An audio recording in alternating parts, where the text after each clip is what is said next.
Spring is in the air, Mother's Day's right around the corner, the flowers are popping off right now. So I figured, why not make a piece that's just flowers, but make it simple, easy, not complicated. All right, let's try this. Should I apologize for my hair or just not mention it? Because, so the building blocks of these flowers, very, very simple. We're working with just a circle, an oval, and a cone. Can't get much easier than that. If we think of them as three-dimensional, it makes it a lot easier to interpret them three-dimensionally. These are not hard and fast rules. These are just guides to get us along our way. Because the real fun and the real interesting thing that happens with making art is when it's free, when it's not so bound by the constraints of what things are supposed to look like. I like to think of making work as a representation. It's not a true replica of reality. Why bother? Nature already does that perfectly. Photography's got that handled. There's no use for me in that equation. But to make it as a representation, a kind of expression, that's where it's interesting. Because in that field, there's no boundary. There's no right, there's no wrong. It's an interpretation.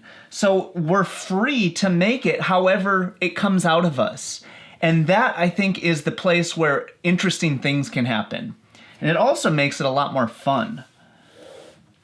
But these interpretations can be based off of or influenced by reality.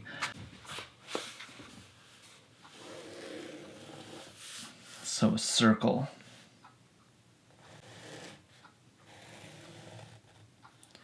An oval. And a cone. And these shapes are just fun to play with. Think of them moving into space a little bit. Once the mind starts to grasp that, there's a lot of freedom with how to interpret these shapes in a multitude of different ways. The circle is a sphere. The sphere is three-dimensional. That one doesn't really change as it moves through space. The oval would. Ooh, that's a tricky one. How would you do that? Okay, so rows. Simple way to do rows is just draw some squiggly lines on it, one across, and then I like to connect those. This area is kind of fill it in with some whatever feels right. Keep that round. This is almost tattoo style influenced. And then you can go around it one more time. If you need to, you could make another guide. Wavy lines. Doesn't matter how many there are. Wavy, wavy, wavy. Boom, boom, boom. Boom. There's a flower. That's a rose. It's a flower of some capacity. Tulip is similar. Except the tulip has one of those guys in the middle. That's really it. It's interesting when the tulip is opened up a little bit.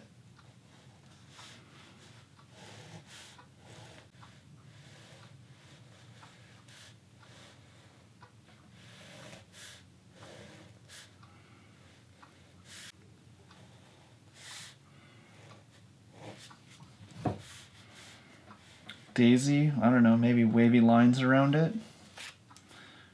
Bring it down, bring it over.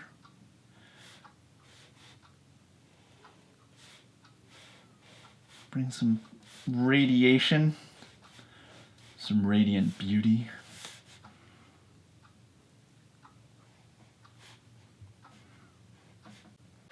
Simple is better. The sketching stage is so great because there's so much freedom to it. There's not, there's no pressure. You can mess it up as much as you want or make it as great as you want. I think moving quickly and easily is sort of the vibe that I try to go for. Another good one off of the circle, cherry blossom sort of vibe. Start with a circle, put something in the middle, and then it's 5 lines off of that, or as many as you want, but 5 is a starting point. 1, 2, 3, 4, 5. And then you just kind of fill it in between. You can have them go straight to the edges. You could have it curve.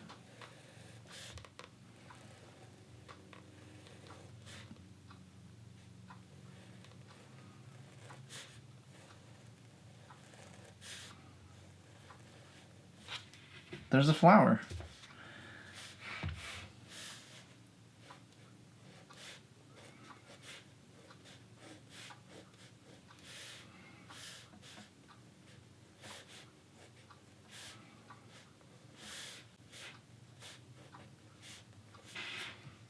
Okay, next up we got to work on a layout.